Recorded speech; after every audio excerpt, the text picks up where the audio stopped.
नमस्कार, स्वागत है आप सभी का आपके अपने पसंदीदा चैनल EPS 95 गाइड पर। मैं हूं आपका मेज़बान और दोस्त, और आज एक बार फिर हम आपके लिए लेकर हाजिर हैं वह तमाम महत्वपूर्ण और निर्णायक खबरें जिनका सीधा सरोकार आपकी जेब से, आपके भविष्य से और आपकी सामाजिक सुरक्षा से है। आज की तारीख में देश के करोड़ों कर्मचारियों और पेंशन भोगियों के जीवन को प्रभावित करने वाली 3 अत्यंत महत्वपूर्ण अपडेट्स सामने आई हैं, जिन्होंने भविष्य की एक नई रूपरेखा तैयार कर दी है। आज के इस विशेष समाचार बुलेटिन में हम सबसे पहले और सबसे विस्तार से बात करेंगे उस खबर की जिसका इंतजार देश के लगभग 80 लाख पेंशन भोगी पिछले कई सालों से कर रहे हैं। जी हां, हम बात कर रहे हैं कर्मचारी पेंशन योजना यानी EPS 95 की। एक ऐसी खबर सामने आ रही है जो अगर हकीकत में तब्दील होती है तो लाखों परिवारों के मुरझाए चेहरों पर एक नई मुस्कान ला सकती है। सूत्रों के हवाले से जो खबर निकल कर आ रही है उसके अनुसार केंद्र सरकार न्यूनतम पेंशन की राशि में एक ऐतिहासिक बढ़ोतरी करने पर विचार कर रही है। यह बढ़ोतरी 3 गुना तक की हो सकती है, जिससे आपकी मौजूदा पेंशन Rs1000 से बढ़कर सीधे Rs3000 प्रतिमाह हो जाएगी। यह सिर्फ एक आंकड़ा नहीं है, यह लाखों बुजुर्गों के सम्मान और आत्मनिर्भरता की गारंटी हो सकती है। हम इस खबर की हर परत को खोलेंगे, इसके पीछे के घटनाक्रम को समझेंगे और जानेंगे कि संसदीय समिति की सिफारिशों और वित्त मंत्रालय के रुख के बीच आपके हक की यह लड़ाई अब किस मुकाम पर पहुंच चुकी है। इसके बाद हम अपने समाचारों का रुख करेंगे पंजाब की ओर, जहां की सरकार ने अपने नेशनल पेंशन सिस्टम यानी NPS के अंतर्गत आने वाले कर्मचारियों को एक बहुत बड़ी सौगात दी है। एक ऐसा फैसला लिया गया है जिससे हजारों परिवारों को उस मुश्किल गड्ढी में एक बधा सहारा मिलेगा जब वे अपने किसी प्रियजन को खो देते हैं। सरकार ने एक ऐसी शर्त को ZDH से खत्म कर दिया है जो अब तक कई परिवारों के लिए दुख के समय में एक बद्धी परेशानी का सबब बनी हुई थी। अब NPS कर्मचारियों को अतिरिक्त पेंशन की सुविधा बिना किसी शर्त के मिलेगी। कौन सी थी वह शर्त? इस फैसले का जमीनी स्तर पर क्या प्रभाव पड़ेगा और कैसे यह अन्य राज्यों के लिए एक मिसाल बन सकता है, इस पर करेंगे विस्तृत चर्चा। और अंत में हम आपको ले चलेंगे देश के सबसे बढ़ रहे राज्य उत्तर प्रदेश, जहां पुरानी पेंशन योजना यानी OPS को लेकर एक बार फिर उम्मीद की एक नई किरण जगी है। योगी सरकार ने राज्य के उन हजारों पात्र कर्मचारियों को एक और सुनहरा अवसर प्रदान किया है जो नई पेंशन योजना से पुरानी पेंशन योजना में वापसी करना चाहते थे, लेकिन पिछली बार अवसर चूक गए थे। 30 सितंबर तक की नई समय सीमा तय की गई है। इस फैसले के पीछे की वजह क्या है? कौन कौन से कर्मचारी इसके लिए पात्र होंगे और इसकी पूरी प्रक्रिया क्या होगी? इन सभी सवालों का जवाब हम आपको देंगे। तो यह हैं आज की 3 बड़ी खबरें जो पेंशन और कर्मचारी कल्याण के क्षेत्र में मील का पत्थर साबित हो सकती हैं। हम आपसे अनुरोध करते हैं कि आप हमारे साथ अंत तक बने रहें, क्योंकि हर खबर आपके लिए जानना बेहद जरूरी है। और हां, अगर आप हमारे चैनल पर पहली बार आए हैं तो इसे सब्सक्राइब करना ना भूलें और इस वीडियो को अपने सभी मित्रों, सहकर्मियों और पेंशन धारक साथियों के साथ अवश्य साझा करें ताकि यह महत्वपूर्ण जानकारी हर जरूरतमंद तक पहुंच सके। तो चलिए अब बिना कोई और विलंब किए शुरू करते हैं आज का समाचार विश्लेषण। और सबसे पहले बात करते हैं उस खबर की जो आज की सबसे बड़ी सुर्खी है। EPS 95 पेंशन में संभावित ऐतिहासिक वृद्धि। विस्तृत समाचार। EPS 95 न्यूनतम पेंशन में 3 गुना वृद्धि की प्रबल संभावना। देश के निजी क्षेत्र में काम करने वाले करोड़ों कर्मचारियों और सेवानिवृत्त हो चुके लगभग 80 लाख पेंशन भोगियों के लिए यह खबर किसी उत्सव से कम नहीं है। कर्मचारी भविष्य निधि संगठन यानी EPFO के दायरे में आने वाली कर्मचारी पेंशन योजना 1935 से EPS पंच फाइबर के तहत मिलने वाली न्यूनतम मासिक पेंशन में एक बद्ध बढ़ोतरी की पटकथा लिखी जा रही है। जो खबरें विभिन्न विश्वसनीय स्रोतों से छनकर सामने आ रही हैं वे इस ओर इशारा कर रही हैं कि केंद्र की मोदी सरकार आने वाले कुछ महीनों के भीतर न्यूनतम पेंशन की राशि को मौजूदा Rs1000 से बढ़ाकर सीधे Rs3000 प्रतिमाह करने का ऐलान कर सकती है। यदि ऐसा होता है तो यह पिछले 1 दशक में पेंशन राशि में होने वाली सबसे बड़ी वृद्धि होगी और यह लाखों पेंशन भोगियों के जीवन स्तर में एक सम्मानजनक सुधार लाने की क्षमता रखती है। आइए इस पूरी खबर को और गहराई से समझते हैं।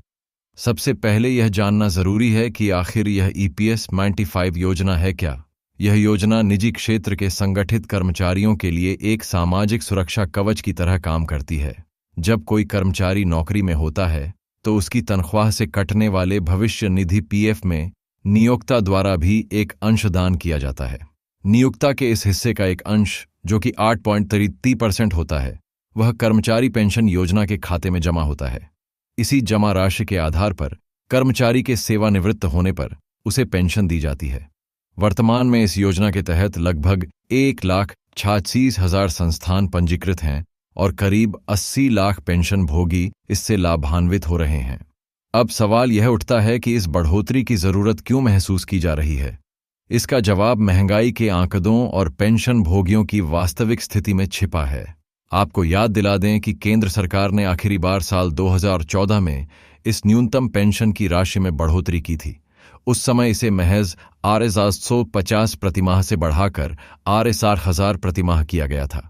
साल 2014 से लेकर आज 2025 तक इन 11 सालों में महंगाई कहां से कहां पहुंच गई है, यह किसी से छिपा नहीं है। दाल, चावल, आटा से लेकर दवाइयों तक हर चीज की कीमतें आसमान छू रही हैं। ऐसे में Rs8000 जैसी मामूली रकम में एक महीने का गुजारा करना किसी भी व्यक्ति के लिए, विशेषकर एक वरिष्ठ नागरिक के लिए कितना मुश्किल है, इसका अंदाजा लगाना भी कठिन है। यह राशि उनके दवाई के खर्च को पूरा करने के लिए भी नाकाफ है। घर का किराया, राशन और अन्य जरूरी खर्चों की तो बात ही छोड़ दे दीजिए। इसी पीड़ा को लेकर पेंशन भोगी संगठन पिछले कई सालों से लगातार संघर्ष कर रहे हैं और सरकार से न्यूनतम पेंशन को बढ़ाने की गुहार लगा रहे हैं। इस संभावित बढ़ोतरी की नींव पिछले कुछ वर्षों के घटनाक्रमों में रखी गई है। ऐसा नहीं है कि यह मांग आज अचानक उठी है और सरकार ने इस पर विचार करना शुरू कर दिया है। इसके पीछे एक लंबा संघर्ष और कई स्तरों पर हुए प्रयास शामिल हैं। साल 2020 में श्रम मंत्रालय ने स्वयं इस बात को स्वीकार करते हुए कि Rs8000 की पेंशन अपर्याप्त है, वित्त मंत्रालय को एक प्रस्ताव भेजा था। इस प्रस्ताव में न्यूनतम पेंशन को बढ़ाकर R2000 प्रतिमाह करने की सिफारिश की गई थी। हालांकि उस समय वित्त मंत्रालय ने वित्तीय बोझ का हवाला देते हुए इस प्रस्ताव को अपनी स्वीकृति नहीं दी थी, जिससे पेंशन भोगियों की उम्मीदों को एक बद्ध झटका लगा था। लेकिन पेंशन भोगियों ने हार नहीं मानी। उनका संघर्ष जारी रहा। इस साल यानी 2025 के आम बजट के पेश होने से ठीक पहले EPS 95 के सेवानिवृत्त कर्मचारियों के एक प्रतिनिधिमंडल ने वित्त मंत्री श्रीमती निर्मला सीतारमण से व्यक्तिगत रूप से मुलाकात की थी। इस मुलाकात में उन्होंने अपनी स्थिति का विस्तृत ब्यौरा दिया और मांग की कि न्यूनतम पेंशन को बढ़ाकर कम से कम 17,400 प्रतिमाह किया जाए। साथ ही इसे महंगाई भत्ते से भी जोड़ा जाए, ताकि भविष्य में महंगाई बढ़ने के साथ पेंशन भी स्वतः बढ़ती रहे। उस समय वित्त मंत्री ने उनकी मांगों पर सहानुभूतिपूर्वक विचार करने का आश्वासन दिया था, लेकिन बजट में कोई ठोस घोषणा नहीं हुई। इस कहानी में सबसे महत्वपूर्ण मुद्दा तब आया जब भारतीय जनता पार्टी के वरिष्ठ सांसद और कर्नाटक के पूर्व मुख्यमंत्री श्री बसवराज बम्बई की अध्यक्षता वाली एक संसदीय स्थायी समिति ने इस मामले पर अपनी रिपोर्ट पेश की। समिति ने श्रम मंत्रालय से स्पष्ट रूप से कहा कि Rs8000 की न्यूनतम पेंशन किसी भी दृष्टिकोण से उचित नहीं है और इसे तत्काल बढ़ाने की आवश्यकता है। एक संसदीय समिति की सिफारिश का अपना एक अलग वजन होता है और सरकारें आमतौर पर इसे गंभीरता से लेती हैं। समिति ने इस बात पर जोर दिया कि पेंशन भोगियों को एक सम्मानजनक जीवन जीने का अधिकार है और सरकार को इसके लिए वित्तीय प्रावधान करने चाहिए। इन तमाम घटनाक्रमों 2020 का श्रम मंत्रालय का प्रस्ताव, वित्त मंत्री से मुलाकात और सबसे बढ़कर बसवराज बोमई की अध्यक्षता वाली संसदीय समिति की सशक्त सिफारिश को एक साथ रखकर देखने पर यह तस्वीर बिल्कुल साफ हो जाती है कि सरकार पर इस दिशा में एक ठोस कदम उठाने का भारी दबाव है। मण कंट्रोल में प्रकाशित एक विस्तृत रिपोर्ट के अनुसार अब सरकार Rs2000 के पुराने प्रस्ताव से भी एक कदम आगे बढ़कर न्यूनतम पेंशन को सीधे Rs3000 करने की तैयारी में है। यह कदम एक संतुलन साधने का प्रयास हो सकता है, जहां एक ओर पेंशन भोगियों की Rs8500 की मांग पूरी ना हो, वहीं दूसरी ओर उन्हें एक बड्डी और तत्काल राहत प्रदान की जा सके। अगर यह फैसला होता है तो यह केवल एक वित्तीय बढ़ोतरी नहीं होगी, यह उन लाखों बुजुर्गों के लिए एक मनोवैज्ञानिक संबल होगा जो अपने जीवन की सांझ में आर्थिक तंगी के कारण दूसरों पर निर्भर रहने को मजबूर हैं। RS 3000 की राशि उन्हें अपनी छोटी मोटी जरूरतें, विशेषकर स्वास्थ्य संबंधी खर्चों को पूरा करने में बड़ी मदद करेगी। यह उन्हें समाज में एक बेहतर और अधिक सम्मानजनक स्थान दिलाएगी। हम उम्मीद करते हैं कि सरकार इस मामले में और देरी नहीं करेगी और जल्द से जल्द इस खुशखबरी को देश के 80 लाख पेंशन भोगियों के साथ साझा करेगी। EPS स्टोर इस पूरे घटनाक्रम पर अपनी पैनी नजर बनाए हुए हैं और जैसे ही कोई आधिकारिक घोषणा होती है, हम सबसे पहले आप तक यह जानकारी पहुंचाएंगे। अगली खबर, पंजाब में NPS कर्मचारियों को मिली बड़ी राहत, सरकार ने खत्म की अहम शर्त। अब रुख करते हैं पंजाब का, जहां से राज्य सरकार के कर्मचारियों के लिए एक अत्यंत राहत भरी और मानवीय खबर सामने आई है। पंजाब की भगवंत मान सरकार ने नेशनल पेंशन सिस्टम NPS के तहत आने वाले अपने लाखों कर्मचारियों के हित में एक बद्ध और ऐतिहासिक फैसला लिया है। सरकार ने उस अनिवार्य शर्त को पूरी तरह से समाप्त कर दिया है, जिसके कारण सेवा के दौरान दिवंगत होने वाले कर्मचारियों के परिवारों को अतिरिक्त पेंशन सुविधाओं का लाभ लेने में भारी कठिनाइयों का सामना करना पड़ता था। इस फैसले की घोषणा करते हुए पंजाब के वित्त मंत्री श्री हरपाल सिंह चीमा ने कहा कि यह कदम उन परिवारों को अनावश्यक परेशानियों से बचाने के लिए उठाया गया है जो अपने कमाऊ सदस्य को खोने के असहनीय दुख से गुजर रहे होते हैं। अब राज्य के सभी NPS कर्मचारी बिना कोई विकल्प चुने या फॉर्म भरे पारिवारिक और दिव्यांग पेंशन जैसी अतिरिक्त सुविधाओं के स्वतः ही पात्र माने जाएंगे। आइए इस पूरे मामले को विस्तार से समझते हैं ताकि आप इसके महत्व को जान सकें। दरअसल पंजाब सरकार ने 8 अक्टूबर 2021 को एक निर्देश जारी किया था। इस निर्देश के माध्यम से NPS कर्मचारियों को एक अतिरिक्त राहत प्रदान की गई थी। इसके तहत यह प्रावधान किया गया था कि यदि किसी NPS कर्मचारी की सेवा काल के दौरान मृत्यु हो जाती है या वह दिव्यांग हो जाता है, तो उसके परिवार को या उसे अतिरिक्त पेंशन का लाभ दिया जाएगा। यह एक बहुत अच्छा कदम था, लेकिन इसमें एक पेंच था। इस निर्देश में यह शर्त रखी गई थी कि सभी मौजूदा और नए नियुक्त होने वाले कर्मचारियों को एक निर्धारित समय सीमा, जो कि 6 महीने थी, के भीतर एक विकल्प चुनना होगा कि वे इस सुविधा का लाभ लेना चाहते हैं या नहीं। जमीनी स्तर पर यह शर्त एक बहुत बड़ी बाधा साबित हो रही थी। होता यह था कि ज्यादातर कर्मचारी या तो इस शर्त से अनजान होते थे या फिर नौकरशाही की औपचारिकताओं में उलझकर यह विकल्प नहीं चुन पाते थे। उन्हें लगता था कि यह सुविधा शायद सभी के लिए उपलब्ध है और इसके लिए किसी विशेष फॉर्म को भरने की जरूरत नहीं है। इसका दुखद परिणाम तब सामने आता था जब किसी कर्मचारी का आकस्मिक निधन हो जाता था। उनका शोकाकुल परिवार जब पेंशन के लिए आवेदन करता था तो उन्हें यह कहकर लौटा दिया जाता था कि दिवंगत कर्मचारी ने निर्धारित समय के भीतर इस सुविधा के लिए विकल्प नहीं चुना था, इसलिए वे इसके पात्र नहीं हैं। आप कल्पना कर सकते हैं कि उस परिवार पर क्या बीतती होगी जो पहले ही अपना सब कुछ खो चुका हो और फिर उसे इस तरह की ब्यूरोक्रेटिक अड्डाचन का सामना करना पड़े। यह अमानवीय था और कई परिवार इस वजह से उस आर्थिक सहारे से वंचित हो गए जिसके वे हकदार थे। इस समस्या की गंभीरता को समझते हुए और कर्मचारियों की लगातार मांग को देखते हुए वित्त विभाग ने इस मामले पर पुनर्विचार किया। अंततः 27 जून 2025 को एक आधिकारिक अधिसूचना जारी करके 8 अक्टूबर 2021 के निर्देश में लगाई गई उस शर्त को पूरी तरह से हटा दिया गया। अब किसी भी NPS कर्मचारी को कोई विकल्प चुनने की जरूरत नहीं है। वे सभी इस अतिरिक्त पेंशन सुविधा के दायरे में स्वतः ही आ गए हैं। वित्त मंत्री हरपाल सिंह चीमा ने इस फैसले पर और प्रकाश डालते हुए कहा कि यह निर्णय मुख्यमंत्री भगवंत मान के उस दृष्टिकोण के अनुरूप है जो कर्मचारी कल्याण को सर्वोच्च प्राथमिकता देता है। उन्होंने आगे यह भी स्पष्ट किया कि इस फैसले का दायरा और भी विस्तृत किया गया है। पहले यह फैसला केवल पंजाब सरकार के सीधे कर्मचारियों पर ही लागू था, लेकिन अब इसका लाभ राज्य के सभी बोर्डों, निगमों, सार्वजनिक क्षेत्र के उपक्रमों और राज्य के स्वायत्त निकायों में कार्यरत NPS कर्मचारियों को भी मिलेगा। यह एक बहुत बड़ा कदम है जो यह सुनिश्चित करेगा कि राज्य के हर NPS कर्मचारी और उनके परिवार को सामाजिक सुरक्षा का यह कवच प्राप्त हो। यह फैसला पंजाब के लाखों कर्मचारियों के लिए एक बहुत बड़ी जीत है। यह दिखाता है कि जब सरकारें संवेदनशील होती हैं तो वे नियमों को जनता के हित में बदल सकती हैं। यह उस अनावश्यक नौकरशाही को खत्म करने की दिशा में एक बद्ध कदम है जो अक्सर कल्याणकारी योजनाओं के लाभ को जरूरतमंदों तक पहुंचने से रोकती है। इस फैसले के बाद अब अगर किसी एनपीएस कर्मचारी के साथ कोई अनहोनी होती है तो उसके परिवार को दर दर की ठोकरें नहीं खानी पड़ेंगी, बल्कि उन्हें सम्मान के साथ वह आर्थिक सहायता मिलेगी जिसके वे अधिकारी हैं।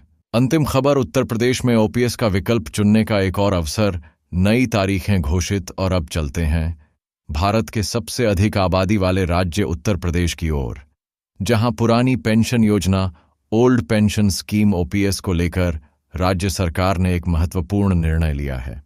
यह खबर उन हजारों राज्य कर्मचारियों के लिए उम्मीद की एक नई सुबह लेकर आई है जो राष्ट्रीय पेंशन प्रणाली नेशनल पेंशन सिस्टम एनपीएस से पुरानी पेंशन व्यवस्था में वापस जाने की इच्छा रखते हैं।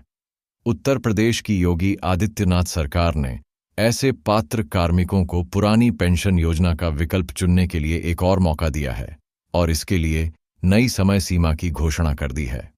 जो शासनादेश जारी किया गया है उसके अनुसार पात्र कर्मचारी अब 30 सितंबर 2025 तक पुरानी पेंशन योजना में शामिल होने के लिए अपना विकल्प चुन सकते हैं। यह उन कर्मचारियों के लिए एक सुनहरा अवसर है जो किन्हीं कारणों से पिछली बार दी गई समय सीमा के भीतर यह प्रक्रिया पूरी नहीं कर पाए थे। आइए इस फैसले की पृष्ठभूमि और इसके विवरण को समझते हैं। सबसे पहले और सबसे महत्वपूर्ण बात यह है कि यह अवसर सभी के लिए नहीं है। इसके लिए पात्रता की एक बहुत ही स्पष्ट शर्त है। केवल वे ही राज्य कर्मचारी ओपीएस का विकल्प चुन सकते हैं जिनकी नियुक्ति उन विज्ञापनों के आधार पर हुई है जो 28 मार्च 2005 से पहले जारी किए गए थे। आपको बता दें कि 1 अप्रैल 2005 से देश में पुरानी पेंशन योजना को समाप्त कर नई पेंशन योजना को लागू कर दिया गया था, लेकिन कई भर्तियां ऐसी थीं जिनका विज्ञापन तो इस तारीख से पहले निकल गया था, लेकिन उनकी नियुक्ति प्रक्रिया बाद में पूरी हुई। ऐसे कर्मचारियों का मामला लंबे समय से विवाद में था और वे लगातार मांग कर रहे थे कि जब उनकी भर्ती प्रक्रिया पुरानी व्यवस्था के तहत शुरू हुई थी तो उन्हें पुरानी पेंशन का ही लाभ मिलना चाहिए। इसी मांग को स्वीकार करते हुए सरकार ने उन्हें यह विकल्प चुनने का अवसर दिया है। इससे पहले भी सरकार ने 28 जून 2024 को एक आदेश जारी करके इन कार्मिकों को ओपीएस का विकल्प चुनने का मौका दिया था। उस समय विकल्प चुनने की अंतिम तिथि 31 अक्टूबर 2024 निर्धारित की गई थी। इसके बाद संबंधित नियुक्ति प्राधिकारियों को आदेश जारी करने के लिए 31 मार्च 2025 तक का समय दिया गया था, लेकिन यह देखा गया कि इस समय सीमा के बावजूद बहुत से पात्र कर्मचारी या तो जानकारी के अभाव में या प्रक्रियागत जटिलताओं के कारण अपना विकल्प प्रस्तुत नहीं कर पाए। कुछ मामलों में ऐसा भी हुआ कि कर्मचारियों ने तो समय पर विकल्प दे दिया, लेकिन उनके नियुक्ति प्राधिकारी के स्तर पर आदेश जारी करने में देरी हो गई, जिससे वे लाभ से वंचित रह गए। इन्हीं सब समस्याओं को ध्यान में रखते हुए और कर्मचारियों को एक और अवसर देने के उद्देश्य से प्रदेश कैबिनेट ने हाल ही में हुई अपनी बैठक में समय सीमा बढ़ाने के प्रस्ताव को अपनी स्वीकृति दे दी। इसके बाद वित्त विभाग के अपर मुख्य सचिव श्री दीपक कुमार ने बुधवार को इसका विस्तृत शासनादेश भी जारी कर दिया। नई और संशोधित समय सारणी के अनुसार प्रक्रिया इस प्रकार होगी। पात्र कर्मचारियों द्वारा पुरानी पेंशन योजना का विकल्प चुनने की अंतिम तिथि 30 सितंबर 2025। संबंधित नियुक्ति प्राधिकारी द्वारा कर्मचारी को ओपीएस से आच्छादित करने का आदेश जारी करने की अंतिम तिथि 30 नवंबर 2025। कर्मचारी के एनपीएस खाते को बंद करने और संबंधित प्रक्रियाओं को पूरा करने की अंतिम तिथि 28 फरवरी 2026। यह फैसला उन हजारों कर्मचारियों के भविष्य की सुरक्षा के लिए अत्यंत महत्वपूर्ण है। पुरानी पेंशन योजना को एक डिफाइंड बेनिफिट स्कीम माना जाता है, जिसमें सेवानिवृत्ति के बाद कर्मचारी को उसके अंतिम वेतन के आधार पर एक निश्चित पेंशन की गारंटी मिलती है। वहीं नई पेंशन योजना एक डिफाइंड कंट्रीब्यूशन स्कीम है, जो बाजार के जोखिमों के अधीन होती है और इसमें पेंशन की कोई निश्चित गारंटी नहीं होती। यही कारण है कि कर्मचारी पुरानी, सुरक्षित और गारंटीशुदा पेंशन योजना में वापसी के लिए लगातार संघर्ष कर रहे हैं। सरकार का यह कदम दर्शाता है कि वह कर्मचारियों की इस महत्वपूर्ण मांग के प्रति संवेदनशील है। यह उन सभी पात्र कर्मचारियों के लिए एक अंतिम अवसर की तरह है और उन्हें यह सुनिश्चित करना चाहिए कि वे इस बार निर्धारित समय सीमा के भीतर अपनी पूरी प्रक्रिया सही ढंग से पूरी कर लें ताकि वे अपने बुढ़ापे को आर्थिक रूप से सुरक्षित कर सकें। तो दोस्तों, यह थी आज की 3 बड़ी और महत्वपूर्ण खबरें जिनका सीधा संबंध देश के करों कर्मचारियों और पेंशन भोगियों के वर्तमान और भविष्य से है। EPS 25 पेंशन में संभावित 3 गुना बढ़ोतरी की उम्मीद ने जहां लाखों बुजुर्गों की आंखों में एक नई चमक ला दी है, वहीं पंजाब सरकार के मानवीय फैसले ने NIPS कर्मचारियों के परिवारों को एक बद्ध सुरक्षा कवच प्रदान किया है और उत्तर प्रदेश में OPS का विकल्प चुनने का एक और अवसर देकर सरकार ने हजारों कर्मचारियों को अपने भविष्य को सुरक्षित करने का एक और मौका दिया है। हम उम्मीद करते हैं कि आज का यह विस्तृत समाचार विश्लेषण आपको पसंद आया होगा। आपकी इन खबरों पर क्या राय है, हमें नीचे कमेंट सेक्शन में जरूर बताएं।